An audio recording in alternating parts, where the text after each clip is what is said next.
Hello, everybody. And yes, I know it's been a while since I've actively spoken in a video, but I promise I'm going to try and get back on top of things. I've lately been working on Casey Jr. the movie and dealing with, college stuff right now.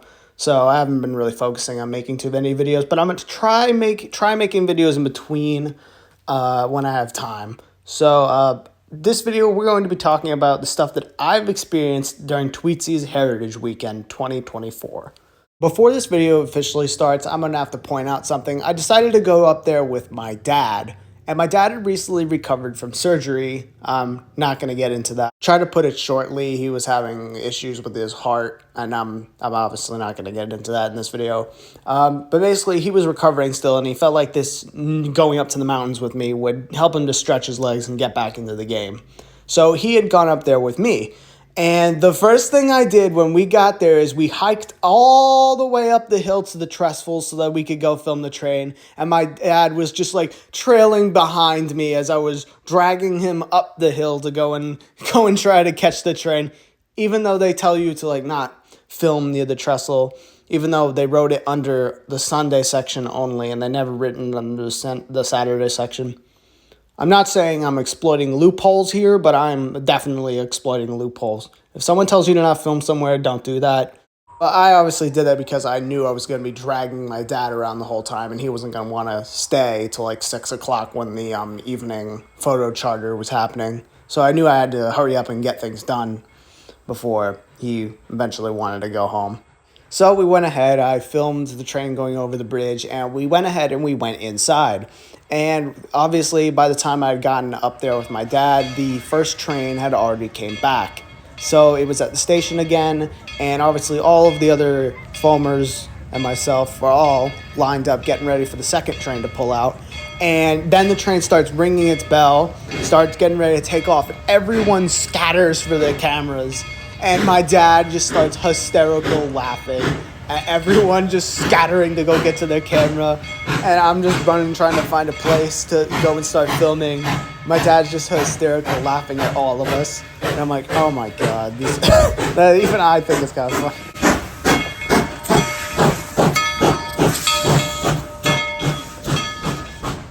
Now, for those of you who don't live in North Carolina or aren't familiar, 12 recently got pulled out of service due to issues with its boiler, and now 12 is currently undergoing a restoration. So that's going on right now. So for this Heritage Weekend, they had simply just placed the engine on static display, and they were doing cab tours. So we went ahead, we went over to the cab, and we were standing in line, and I was like, hey, Dad, why don't you take a picture of me standing next to 12? So my dad went ahead, he took a picture, and he was like, okay, you can just, there's a person in the shot, but you can probably just like crop him out.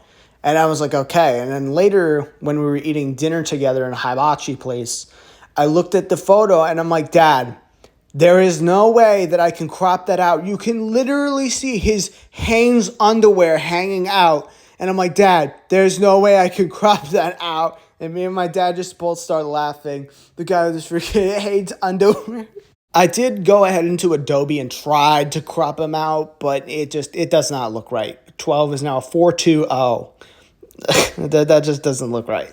Oh, whatever. So the second train left, and when we went ahead and we were getting ready to have lunch, because obviously it was about 12 o'clock, I think, by this point.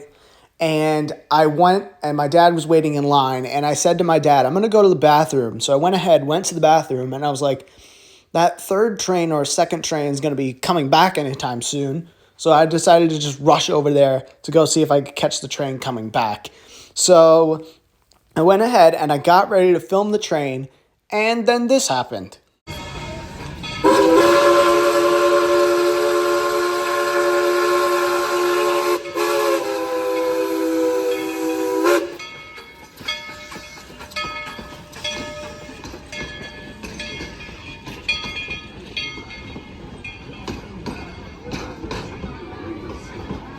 I was standing with all the other like rail fans, foamers, whatever, and we're all just like, I looked at them and they're all just like, they didn't like say anything about the guy. I was like, oh, that was kind of, because obviously the guy there clearly has something going on. We went ahead and we got up and we started, I think, watching, I don't know, I'm losing count by this point, but I think it was the third or fourth train. And the train's getting ready to pull out. And I love this clip so much. You see the train do this cutest itty bitty little wheel slip as it's trying to pull out.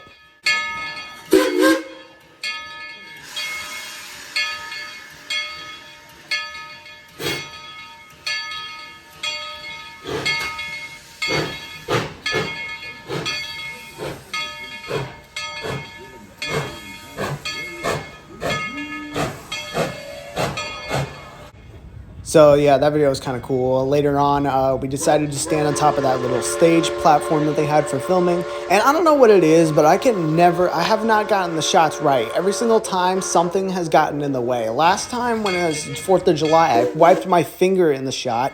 Then during the Heritage Weekend or whatever, my dad was standing in the way. Each time I've tried filming on that platform, it never goes right. Then again, I don't know, maybe that's a skill issue or something. So anyways, my dad was standing in the way, and as the train passes by, you can kind of see it in the video. The train just starts showering ash because it's a coal-burning steam engine, and that's what it does. And my dad was like, oh my God, I was not ready for that. The train just dumped him with ash, and I'm like, yep, that's what it's gonna do to you. It was just so, I started hysterical laughing, and that's why that's that weird cut in the sequence right there. And for this next clip, once again, the train was getting ready to pull out, and I think I'm just gonna let you see the clip.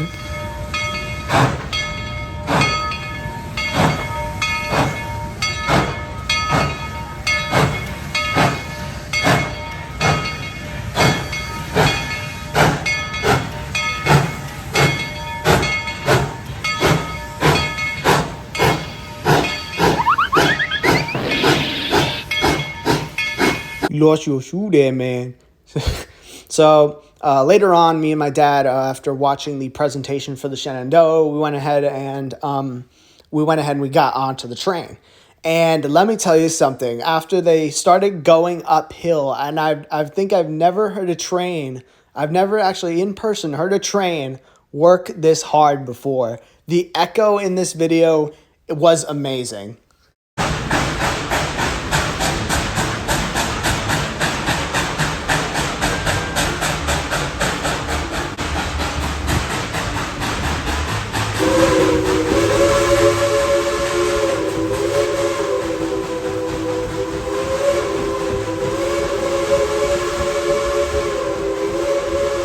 I know I put my finger in the shot again. This time, I don't care.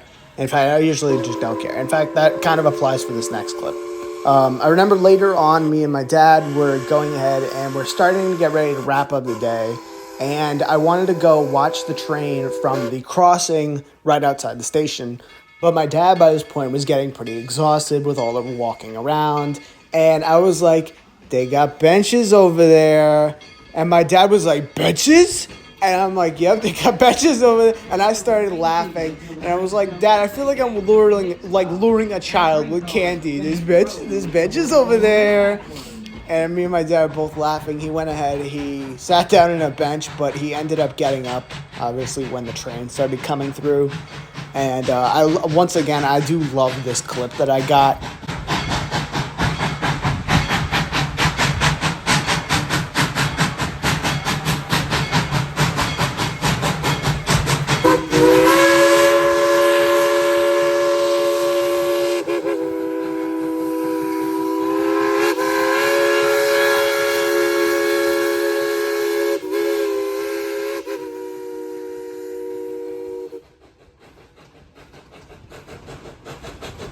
And now we are almost at the end of the story. So now, before we decided to leave, I was like, hey, Dad, can we go look at number 12 again now that the line is now a little bit shorter? So my dad was like, okay. So he went ahead and he stood aside, and I went ahead and I went back in the line and to go get back into the cab and take some more videos. And as it happened, there was suddenly the engineer who was in the cab was like, hey, stop touching that. And the engineer walked out of the cab, and I was too busy just looking at the controls. I was too busy being a foamer to like notice what was going on. But apparently somebody was playing with the knuckle at the front of the engine, and there's this group of people who were at the front, and they're playing with the knuckle, and apparently somebody had, like, I guess from what my dad explained, somebody like pulled the pin out and they opened the knuckle and they couldn't get the knuckle to shut again. So the engineer had to run up to the front, go, hey! So he went to the front, he shut the knuckle again, and they're like, he goes and he's quote unquote yelling at them. If you get too carried away with it, if you was to bump this engine hard enough, you could actually knock the tender off. So, no, when they're double heading, they really. Before he walked out of the cab, they were talking about how the two engines usually double head on Heritage weekends. And they're talking about how if you do bump one of the narrow gauge engines hard enough, you will knock the tender off the track. But usually when they're double heading, the two of them usually like work together fairly well. So it's just talking about narrow gauge engines there.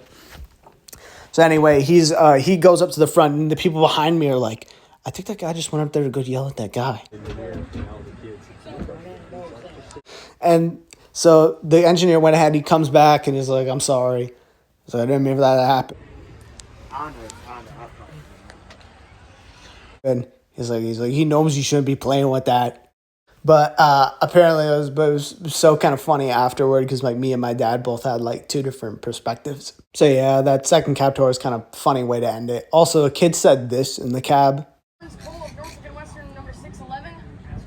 You what?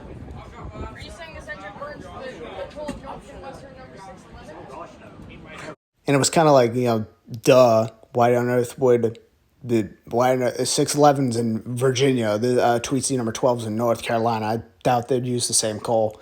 I mean, I guess if he's talking about when the engine was on the Shenandoah, maybe, but that's a really slim chance that they would have used the same coal.